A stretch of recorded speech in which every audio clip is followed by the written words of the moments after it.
Cup winner, looking to become a MotoE World Champion this year. 8 rounds we have. This is round 3. Torres leads the charge with 63 points, pardon me, to his name, ahead of Matteo Ferrari. But Neil, we have a bit of drama befalling Ferrari ahead of this race. But we'll come back to that because we can go down onto the grid. Quite a special race incoming for Randy Krummenacher, who will be starting down on 7th on the grid. Fran Wilder's with him to talk us through the race. I am. So, Randy, home race for the team. Home-ist race for you in this championship this year. How are you feeling here? Because yesterday, before those really wet conditions in qualifying, it looked like you really clicked with this bike and coming back to this track.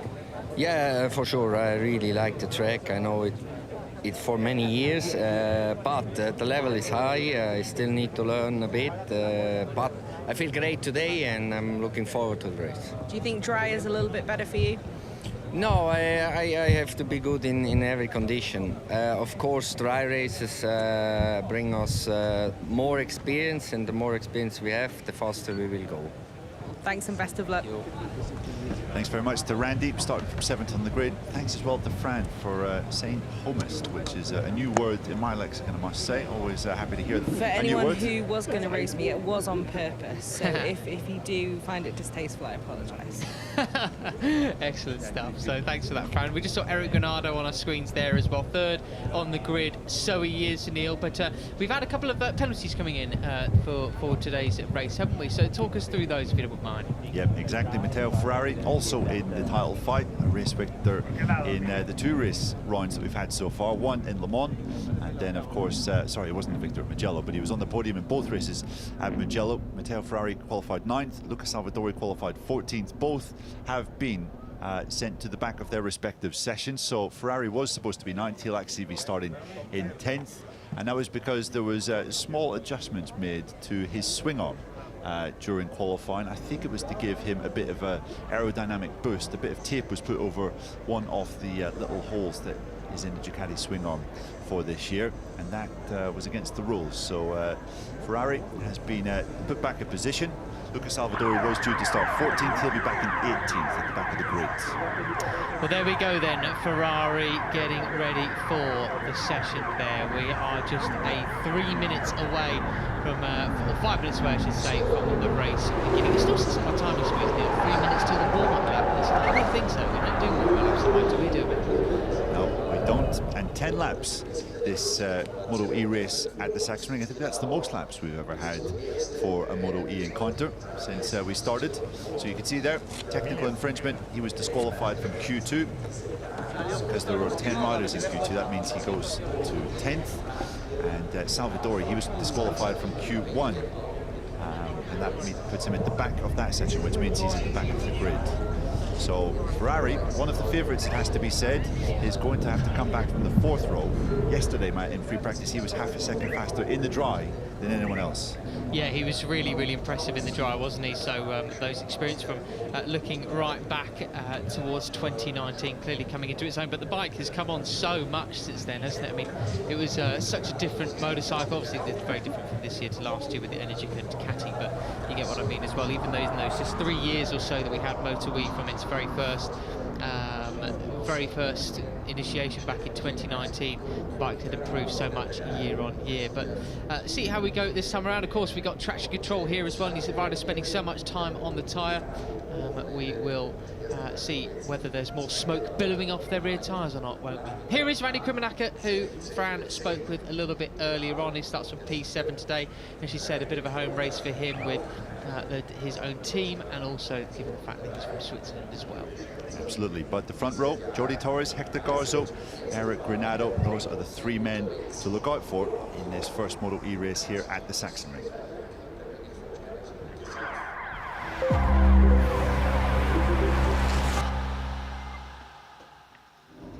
Well, a quick reminder of the grid then, as it clicks down to 3 minutes to go. Jordi Torres taken off from pole position ahead of Hector Garzo and Eric Granado. Second row, Nicolas Spinelli and Hikaru Akubo both came through Q1 yesterday in sensationally wet conditions. Mattia Casadei on the outside of that third row, I should say. No, second row, apologies. Randy Krimenacher heads the third row from Saccone and Rabat. A great qualifying performance from him, with Ferrari sent to the back of that Q2 session. Pons starts from 11th, Mantovani 12th. Kevin Manfredi, the flying mustache, in 13th from Mika Perez and Kevin Zanoni. Alessio Finello, Maria Herrera and Lucas Salvadori make up the final row of the grid. Nearly race time, such a different challenge here at the Sachsenring. So much time spent on the side of the tyre, really about that throttle management and control. The traction control that they have on these bikes now should lend a bit of a hand as well. We've seen far less sort of high sides and things like that, but also, as Nicolas Goubert told me, less smoke billowing off the rear tyres, but still just as much of an awesome show. So many overtakes. Who's going to be the last of the late breakers down into turn one? It's so easy to make a mistake down there. All the riders at the moment getting in the zone and figuring out where that breaking point will be. Neil, any last-minute predictions? I think Jordi Torres is going to be very difficult to beat from pole position, just because I think the second fastest man in the dry, Matteo Ferrari, will be coming back from the fourth row. So much will depend on the first lap and just the progress that the Italian can make. Can the likes of Eric Granado, who is fast in the wet but not so quick in the dry, can he make a progress in this session? Just over a minute to go. This is when the nerves will be reaching fever pitch. Fran, what about your predictions? What do you reckon? Thanks, and for those watching, I did have to remind them in their ear, they never ask me. I didn't give one either, to be fair. I think you're correct on Jordi Torres being tough to beat here, but I wouldn't count out Ferrari coming from the back. I think it'll also be important, if Granado doesn't have the pace, given that he missed that first round, to see him take some solid points. Yeah, that's a good point, Fran. Remember, Matteo Ferrari did win the second race at Le Mans despite having to do a long lap penalty, so he has fought back through adversity in a MotoE race before this season. Here we go then. This is it. 30 seconds to go before the lights come on. They go out and we're racing in MotoE. Torres from pole. Awesome in qualifying yesterday. What about Garzo and Granado? This is where it's getting important to take as many points as you can in the championship. Round 3 of MotoE. It's about to go here in Deutschland. The lights are on and they're off. It's a clean start from just about everybody, but it looks like Garzo's going to get the whole shot towards down into turn 1. But who will be the last of the late breakers? Look at Akubo on the inside, and Spinelli cuts across his nose. He takes the lead on the outside of turn 1 ahead from Garzo, and it looks like we've got Torres behind him. Akubo puts back in the pack a little bit there behind Granado now as they come into turn 3, but all cleanly away. What a start from our rookie Spinelli. Spinelli rises from 4th to 1st in the first couple of corners. Brilliant stuff from him. Hector Garzo stays in 2nd place. Jordi Torres was the big loser at that first turn, dropping from 1st to 3rd. Eric Granado holding station. He's dropped the place to 4th, but right in the mix. Coming down towards turn 6 and turn 7, if we cast your minds back to 2019, that's when we first saw the smoke billowing off their rear tyres and saw how awesome these MotoE machines are. Here we come, rising up through the tracks before we plunge down the waterfall. It's still Spinelli that's leading the way, and this is Jordi Torres getting pushed way out wide by his championship rival Hector Garzo. He moves back into 4th as they come down the waterfall, turn 11. That was seriously brave from Jordi Torres, but it ended up costing him position because Granado was there, and Granado, I think, is going to pick off another position here into turn 12. Doesn't quite make it on Garzo, who shuts the door. Absolutely awesome. Into the final turn we come then, turn 13, that steep rise up towards the start and finish straight. Then Casadei moves up the inside of Torres, but not quite. Torres carries the speed throughout, rails the turn, and over the line they come for the first time. Akubo was a man who took advantage of the wet weather yesterday. I don't think he has the pace in the dry, and he's dropping back down the order. He's been passed by Krimenacher as well. And he's got Saccone just behind him too, his teammate, the Italian, as well, looking to make a move up and towards the top 5, 6 or so. Spinelli still holding firm in P1. Doing a great job is Spinelli, the first time he's led a MotoE race in his career. You have to say, Matt, a little surprised to see Matteo Ferrari not making any progress, and Garzo takes the lead coming through the American curve. Wow, such a different line choice there, and he really pushes it Spinelli wide, asserting his dominance here. Garzo still looking for that elusive first victory in MotoE as well, isn't he, as he gets a little bit sideways down through turn 6 and in towards turn 7. Look at this, Granado looking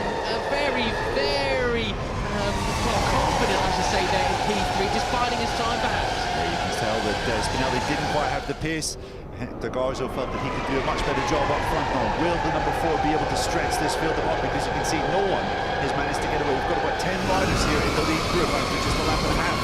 And we're on Ferrari watch as well as they come 3 abreast down into the penultimate corner. Granado looks into P2. Spinelli pushed back to P4 now with his teammate Casadei just behind. But Ferrari, importantly for the championship, back there, he was in P10. I think he just moved up the inside of Rabat into P9.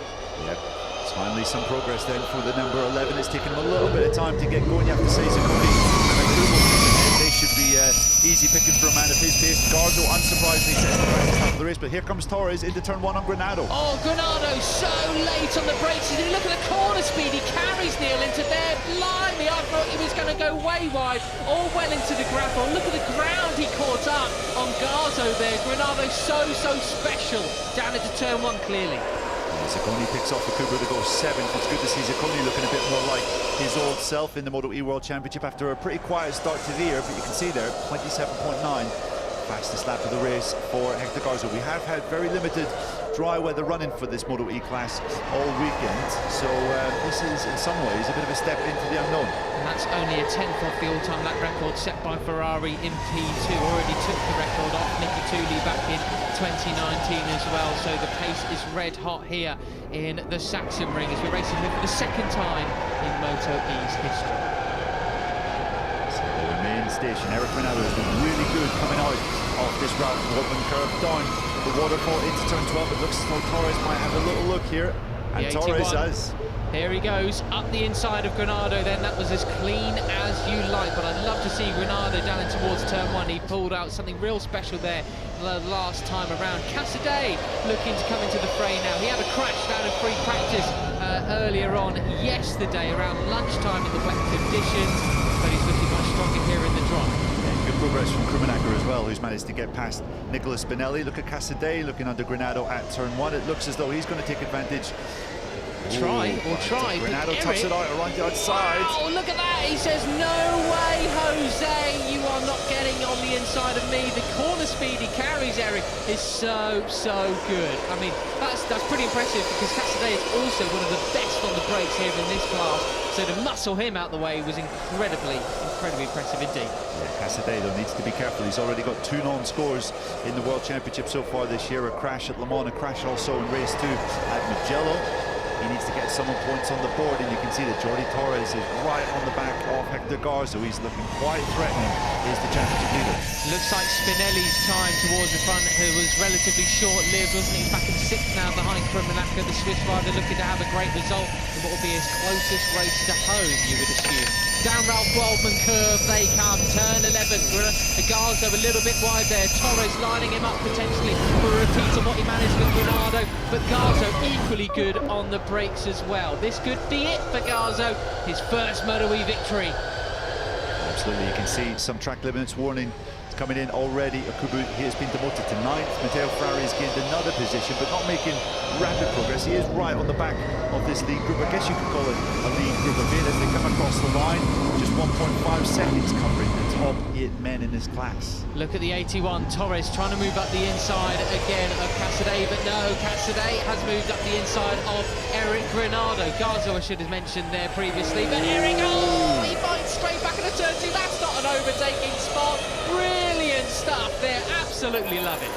Absolutely, Eric Granado lost none of his aggression despite missing the first race of this year. You can see Mantovani is the latest man to get a track limits warning. It's not really been race weekend to remember for the victor, of course, in race 1 at Mugello. He's having a bit more of a tricky time here at the Sachsenring. Down in 12th currently is the Italian, number 9. And Ferrari has got up into 7th now. He's got past Zacconi now, who is at the back of this pack in here. Yeah, exactly. So he's probably back in this leading group, but there are, well, I mean, to be fair, if your name's Eric Granado, you're making overtaking spots in places you really shouldn't around the Sachsenring. So let's see what Ferrari can muster up in towards these latter stages. 6 laps to go. We're nearly halfway through this first race of MotoE around 3. Just going to see if Torres has decided or tried to make a move on Garzo. This does seem to be a favourite overtaking point of his on the Sachsenring track down into turn 12. You can see that Cassidy getting a little bit wide on the exit of turn 12. Granado actually is doing a really good job there in third position, despite not quite having the pace in the first dry session of the weekend. He is looking pretty good and looking as though he can just about go with the top two. So, halfway through the race, number 4 leads from 81 and 51 as Krummenacher nerfs Cassidy out of the way. Does he hold his line? No, he's got the inside line in towards turn 2. He does take it there. So, Krummenacher, the Cruminator, that'll please the local fans on his way through the pack. Absolutely, yes. Turning into a very good home Grand Prix for the Dynavolt team. Dynavolt Intact GP riders leading the race and in 4th position as well. Good stuff from Krummenacher, who's making good progress forward. Ferrari, though, he faces a real job getting past the 2 Pons bikes, so Spinelli and Cassidy in particular, a difficult man to overtake in this class. And you can see, Matt, that the top 3 guys are just starting to eke away ever so slightly. Krummenacher 6/10 back and forth. Yeah, Krummenacher really, I think, caused that gap to be opened up a bit, but he is chasing them down, Neil, sector by sector. Previously, it was 6/10 of a second, then it was 5/10 of a second. What will it be as they plunge down the waterfall, entering towards sector 3? You have Garzo, Torres, Granado, Krummenacher, 6/10 still, so they aimed out a bit more on him there. Eric Granado, just a cracking inside line then into the penultimate turn, retakes P2 from Torres. This is turning out to be a blockbuster race in MotoE now. It really is, yeah. Looks a bit more like a Moto3 race than something from MotoE. This, you can see 8 bikes circulating pretty much at the front of this race. Eric Granado, is he not the danger man in this race? You see Garzo has extended his lead from 1/10 of a second out to 4/10 in that lap. So 3/10 in hand. Ooh, Cassidy pushed back even more. First by Spinelli and then by Ferrari. He is on the move then. So from P10 up to P6, he's the former MotoE World Cup winner. Yeah, you could say 4th place is definitely within his grasp here, Ferrari. He could pick off potentially Spinelli ahead and Krummenacher. Easier said than done, of course, but we'll have a job to get up to the top 3 in this race. But Hector Garzo, I have to say, is doing a very, very fine job of leading currently. Granado has taken a 10th of a second out of his lead. Garzo through there, Neil. The smoke off his rear tyre, just getting a bit sideways. Very nice indeed. Love that. Yeah, absolutely. And up the hill, there's a wonderful variety of lines through turn 9 and 10 on the previous lap. Everyone looks more or less in line this time around. Eric, just smoking off that rear tyre as well. Blimey. Well, Granado is completely annihilated Hector Garzo's lead, and I think he might go for the overtake here into turn 12. The Brazilian clearly the fastest man on the track. Can he hold his line though? Oh, I think just about he does. Yeah, Granado. I don't think he's going to get to check out though, but he's clearly thought the time is right now. I'm going to be moving up the inside of Garzo and try and take the lead then. This is the live championship. If it ends this way, it will be neck and neck between Torres and Garzo, but I don't think it's going to stay that way for long. 3 laps to go. Yeah, and here comes Krummenacher, who's going to make a move on Jordi Torres into turn 1. We saw how strong he is there. I hold my breath. Oh, blimey, now it's become a group of 6 again, hasn't it? This really is like a finish to a Moto3 races. Torres moves up the inside of Garzo as well. You wonder if Garzo has just tired himself out ever so slightly, burned up his tyres perhaps out in the lead. Spinelli up the inside of Krummenacher at turn 3, but he couldn't hook it up on the rear tyre with the drive up the hill. Krummenacher takes it straight back. This is almost too much going on, Neil. I can barely focus. It is indeed, yeah, exactly. And Jordi Torres, as soon as he saw Granado get through to the front, he was very eager to get by Hector Garzo. He's identified the Brazilian as the danger man in this race.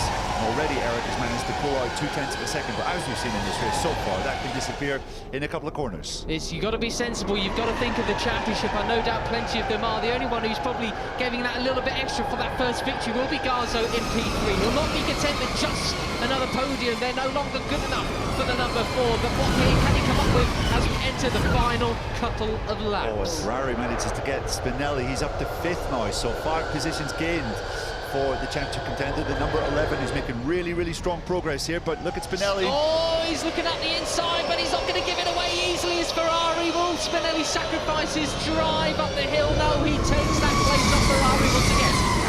Admire Spinelli. Anytime someone's overtaken him, he's gone right back, and that included his teammate Cassidy earlier on.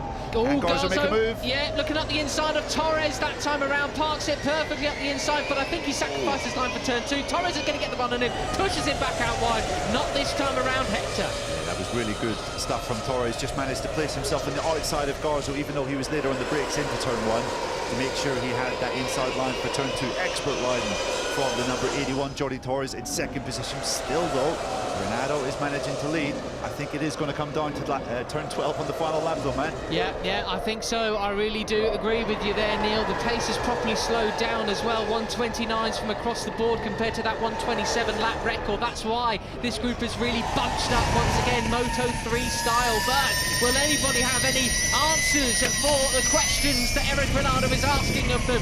As you see the rear and front wheel twitching all over the place. We flick it right now, very steadily. You do not want to go down here. Plunging down the waterfall once more for the penultimate time. And here it goes. Jordi Torres has been strong here throughout the race, and he goes into lead. I think I'm waiting to see Granado to his right, but he's not there. Jordi Torres takes lead. Could that be a decisive move in this race? You can see Krummenacher has tried to get past Garzo, but Garzo's just held on to third. Did not give an inch, not a single inch for none of these guys here as we come up the hill for the penultimate time, the dress rehearsal. Final lap here in MotoE Race 1. Look at that. 7 riders all fighting for the lead as Granado tries to move up the inside into Torres, and you've got Garzo on the limit to his wide. Torres, and he's down! Oh, dearie me, who else has gone? Garzo, I couldn't see. Oh, goodness me. Eric, what have you done? Bless your heart. We need to see the lead. Garzo has gone. You're completely right. I don't know where, but Spinelli is somehow in second place as Torres leads. Yeah, Krummenacher must have had to lift when he saw that Garzo crashed just in front of him, and that has allowed Spinelli through into second place. Who saw that coming? It has, though, given Jordi Torres clear breathing space at the front of this race. Half a second in hand now for the number 81. This is his race to lose. So that's yours and Fran's predictions becoming a reality if Torres keeps it together for another 7 corners or so. But yes, there it is, confirmed. Garzo also went out of the race. He'll be gutted, but what drama here in MotoE Race 1. Are we going to do it all again in just a couple of hours' time as well? Here we are then, the Ralph Wildman curve coming down there, the waterfall. It's Spinelli and Krummenacher fighting for second place. This will be the last major overtaking opportunity. The Swiss goes out the inside. Will he make it through? The front wheel twitching all over the place ahead of his fellow rookie Spinelli. But it looks like, Neil, it'll be Torres going for the win as they come up the final turn. Oh, and an expert defensive action there from Krummenacher to defend second place, but it is going to be Jordi Torres taking the win here at the Sachsenring. How about that? As cool head as you like from the 81, the 2-time World Cup winner is on his way potentially for a championship, but it's still a long way to go. That win will not hurt his chances any little bit. Look how chuffed he is, understandably so. Torres reigns supreme in the Sachsenring. Yeah, and 5 riders covered by just 1.3 seconds at the checkered flag. 8 of them were covered by 0.8 of a second as they started the final lap. But obviously that chaos going into turn 1 managed to break up the group ever so slightly. The heart goes out to the likes of Granado, Garzo, who rode so well during that race, but just at the critical moment, fortunately, mistakes at turn 1 cost them. How on the limit were they that time around? And I think it goes to show what a dominant, not a dominant, sorry, but what a smart performance that was from Torres. He was the only one who managed to set a 1:28 lap time that go around. So staying out of trouble certainly did him plenty of favours, didn't it? Well done him. Garzo will be gutted, but hey, that story had it all, didn't it, that race? Crikey. That was great, yeah. Hopefully we can see a replay, from a different angle of what happened at turn 1. I think Garzo was maybe a bit spooked by Granado, tried to turn it tight. Oh, he actually he got bumped by Spinelli, actually. Oh, wow. Dearie me. Well, he won't thank Spinelli for that, will he? He's a fiery individual at the best of times, is Garzo. And I would not want to be Spinelli back in the paddock after that one. Yeah, you can see there why Garzo was so miffed. I thought he had made a mistake, so hands up apologies to Hector. Looked at that was maybe a little bit empty from Spinelli. You have to say, man, it is the final lap. There was a gap there. He did go for it. You can't criticise him for that, but there was contact, and contact did cause poor Hector Garzo to crash. So I'm sure that's being looked at by the stewards as we speak. I know rubbing's racing, but at what point does a rub become a bump? And that will be sort of the main question, really. And then the sort of the nature of that bump, how avoidable it was, and the context of the final lap. But main thing is, for now, Garzo and Granado all okay. Krummenacher there, P2 for him today. Sorry, I just got confused with obviously number P3, number 3. There he goes then. So, but that's not all, Neil, is it? I mean, there's literally a few hours to go, and we're racing again. I mean, I'm going to need all that time to basically calm down. Exactly, we've got qualifying for MotoE, sorry, Moto3, Moto2, and then of course the MotoGP sprint before then as well. So it's an action-packed afternoon here at the Sachsenring. Great run of Saturdays, basically 3 on the trot just before our summer break. Jordi Torres, well, you have to say, Matt, he managed that to perfection, didn't he? He was never lower, I think, than 3rd in that race, and he never gave the impression he was panicking. Any time that someone looked as though they could maybe demote him further, he had an answer for that. And when it mattered, he was able to make the decisive move to the front. Oh, he's so great, isn't he? What an ambassador for MotoE. Jordi, he just loves his racing. And of course, this is a scene of his first Moto2 victory as well, back in 2014. I believe it is, yeah. Happy hunting ground for Jordi, and you can see there. 400 victories for Aspar, is it? Podiums. Podiums, I was going to say. Yeah, so a pretty monumental number for the Aspar team. He's obviously had great success across the Grand Prix categories through the years. Not surprisingly, that incident at turn 1 between Garzo and Spinelli on the final lap is being investigated by the FIM stewards. Let's see what the outcome of that is. Will that cost Spinelli potentially that 3rd place? Here's a replay then of Torres. So Granado was in hot. You can see there making his move. He was going wide. As he tried to turn it back on the line, the front tucked away. And Spinelli had done brilliantly to get himself into 3rd. It's tough to say, Matt. That really is tough to say, looking at what happened between Spinelli and Garzo just there. I mean, from that angle, it doesn't look great, does it? It doesn't. No. Yeah, that one there does look like he's just nerfed them off. Yeah. There was certainly It was a gap. There was the space to pass Krummenacher for sure, but Garzo was maybe a little optimistic. That's the word, I think you could say. Spinelli was optimistic. That's what I meant. The gap on Garzo was a bit optimistic. Yeah. So I wouldn't be surprised if Spinelli's maybe stripped of that 3rd position. That would promote Ferrari onto the podium. What a flight back it was from him, you have to say. He managed to. Well, let's see what this little ticker tip says. Top 2 result confirmed. There we go then. Incident involving number 4 Garzo and number 29 Spinelli to be reviewed after the race. Okay. Well, is it confirmed then? That would be my question, because it was being reviewed later on. Maybe it's not confirmed yet. Maybe it's confirmed for now. Yeah, I guess. It says top 3 confirmed. I think what that means, Matt. Okay then, we'll see then. I think that means that possibly he could have a penalty for race 2. He will keep this podium, but perhaps there might be a grid place penalty or maybe a long lap penalty for race 2. That's my reading of the information that we're just getting now. Could well be, could well be. So that was pretty cool, though. Let's head down to Parc Fermé to hear from Nicolas Spinelli himself. A podium in MotoE here in Germany. Down with Fran there.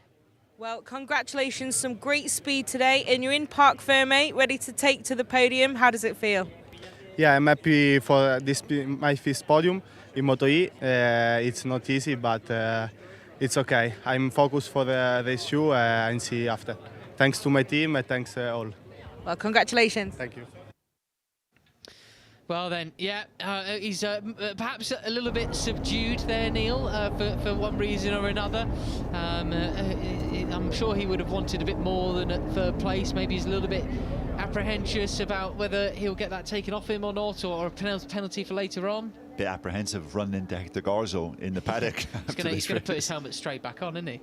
I would. But anyways, what about the Krummenacher? P2 for Randy. What does he make of it, Fran? It was indeed. Well, Randy, you seem fairly calmly optimistic on the grid, and welcome back to the podium. Congratulations. Yeah, thank you. I really felt in need to get back on the podium. It's very important for the championship. I think yesterday we made an important change to the bike, which I just felt, yeah, that's it. I'm ready and I can prove my speed even more. and so the race was difficult because start from 7th here is not easy, but it's actually a longer race. It felt longer than normal, and it gave me more possibilities to pass. Sorry for my teammate which crashed in last lap, but that's racing. And yeah, I catch second. I'm really happy. I just want to continue like this and do another great second race. I was going to say there's another chance later. Congrats, Randy. Thank you. Thanks, Fran. Thanks as well to Randy Krummenacker. Second podium in the MotoE World Championship in just his 5th race, and that is his best result in the championship to date. 3rd place in the first race of the year at Le Mans, and now a 2nd place. Can he go one better later this afternoon? But the Sachsenring has been all about one man in MotoE so far this weekend. Pole position yesterday and a race win today, his 2nd of the year. Jordi Torres is with Fran. He is indeed. Well, Jordi, you started from pole, you've got the 1st win. What do you think your chances are of the 2nd? How was that out there for you? And what do you make of how the standings look? You've got quite an advantage now. Yeah, the most important now is not the championship, but you see how is the race. No, it's completely a crazy race with many overtakes. Also, we have some complications during the race for everybody. With the front tire, and we need to manage well this situation. No. In any case, I enjoy a lot the race. I do great battles, body with body, you know, and okay, arrive here first. You can imagine that are amazing. Well, congratulations. Thank you. Thanks very much, Fran, and thanks to the race winner, Jordi Torres. Brilliantly managed victory, Matt. One of his best, I would say, in the MotoE World Championship. That's the 5th time he has emerged victorious from a MotoE encounter. I would definitely say, Neil, in his first couple of seasons, when he won the World Cups initially, around, he was sort of being able to do that through the consistency or like in raw speed and things. He wasn't so good at that time at getting his elbows out, and we were fighting for it. Whereas today, and some of his other victories this year, he really fought for it. He learned to really properly go out and win the races, didn't he? I thought that's a real change in Jordi Torres for this year. Yeah, absolutely. And interesting that he said they were all having to manage the front tyre. You wonder if tyre pressures, tyre temperature was a bit of an issue there. Obviously, 8 bikes all running on track together. And you noted correctly at the time that the race was a pretty slow one. I mean, the lap times there at the end of the race, there's some 1.5 seconds, 1.8 seconds off the quickest times that we saw in practice yesterday. So obviously the guys are having to manage the front tyre, and that would have made it quite tricky, I guess, breaking down into turn 12 and to turn 1. Well, we await 4 podium ceremonies then, and of course do not go anywhere as we have qualifying sessions and MotoGP Sprint coming up and MotoE Race 2. I mean, there's so much packed in with Saturday, isn't it? Mental. How do you even recover in time? Neil's having to have his lunch whilst I commentate on podium ceremonies. That's how busy he is. If you have noticed that, I know there's quite a few regular viewers of MotoE. If you notice Neil goes quiet for quite a while, that's because he's having a salad or pasta, etc. Hard worker that he is. There is Eric Granado, equally hard worker, unfortunately decking it. And wow, I'll tell you what, Spinelli would be lucky to get away with that without a penalty, because that was proper. That was more of a bump than a rush. But then again, I'm not so steward or race direction. Nobody had anything for Torres in the final corner. Then just cleanly through. The work was done by staying out of trouble and playing turn 1 so smartly.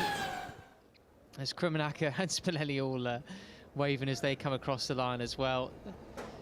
Torres is great, and he's such a class ambassador for MotoE and motorcycle racing in general. Such a great character, so much fun to watch.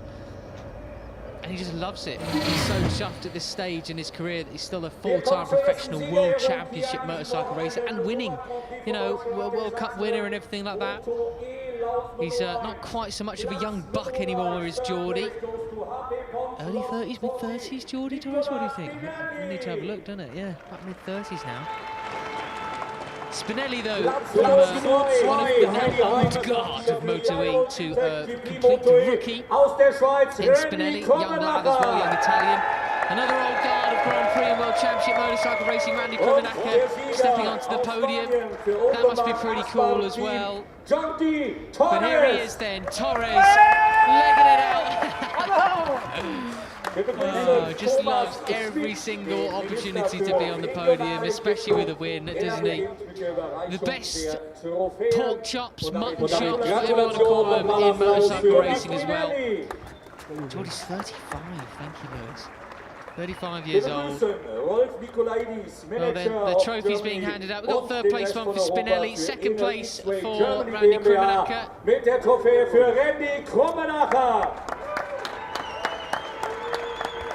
must be pretty cool. I bet you never thought you'd do that on a Grand Prix podium again before this year. But there we go. The P1 trophy goes out to Jordi Torres from the Ducati Vice President of Global Sales.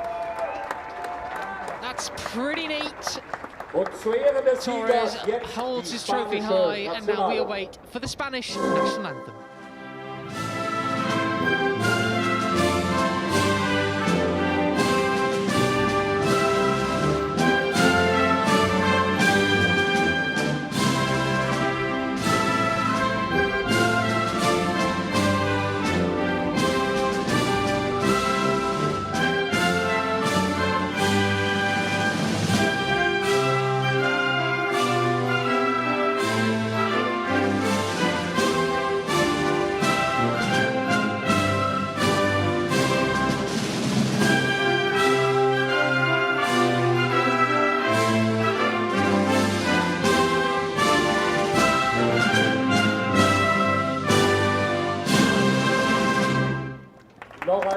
Soak it in, Jordi, but not too much when it comes to the Prosecco, because you've got another race later on this afternoon to compete in. So there it is then, MotoE. Oh, what are we waiting for? What are we waiting for? Spray it. Spray the Prosecco. Go for it. What are we waiting around for? Come on. Oh, this is very pedestrian and sedate, isn't it? Oh, that's better. There we go, finally. What are we waiting for, guys? Goodness me.